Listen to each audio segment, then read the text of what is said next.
Ever since Monster Hunter Wilds was released, I've been playing it non-stop. But the more I play it, the more I feel like something is missing. To figure that out, I decided to go all the way back to the very first Monster Hunter game that got me hooked. More specifically, Monster Hunter 3, released in 2009 on Nintendo Wii. And I think I got the answer.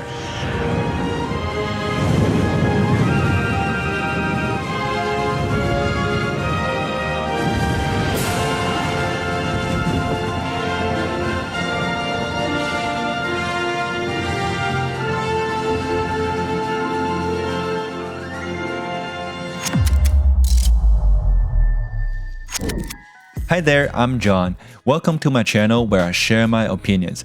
Today, I'm gonna talk a little bit about the difference between Monster Hunter 3 and Monster Hunter Wilds, and hopefully I can answer the question why I feel like Monster Hunter Wilds is missing something. First, let's talk about the look. I'm not talking about the graphics here because obviously Monster Hunter Wilds looks so much better than Monster Hunter 3. What I want you to look at is the UI design. Yes, Monster Hunter Wilds UI looks clean, minimalistic, and works well with the game.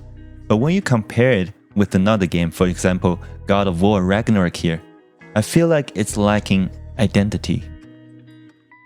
What I'm looking for is something like the quest board. It's book and paper, inspired by actual item in the world.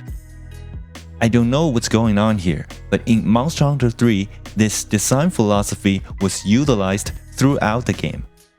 For example, when you order a meal, there's a scroll showing you the item you can order, and the character menu is actually a handbook. When you're picking a quest, the quests are separated by difficulty into different scrolls. Now, let's talk about the gameplay. I really like the combat system in Monster Hunter Wilds. It's a big improvement over Monster Hunter 3. What I want to complain about is the single-player experience. You see, in Monster Hunter 3, you can pretty much skip it if you want, even though you're gonna sacrifice a little bit of a benefit. But in Monster Hunter Wilds, you have to sit through it before you can enjoy the new way of interacting with the world.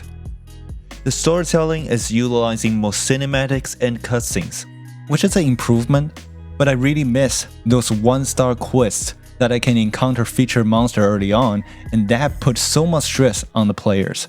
I would argue it's better for the player to feel the stress rather than sit back and watch. Now, let's talk about online experience. Even though Monster Hunter Wilds allow you to connect to the internet pretty much seamlessly, I feel like the system doesn't encourage you to communicate. Even with my friends, I cannot see their hunter inside my lobby. I don't get it. In Monster Hunter 3, you can choose which tavern you want to join, and each tavern can only have 4 players.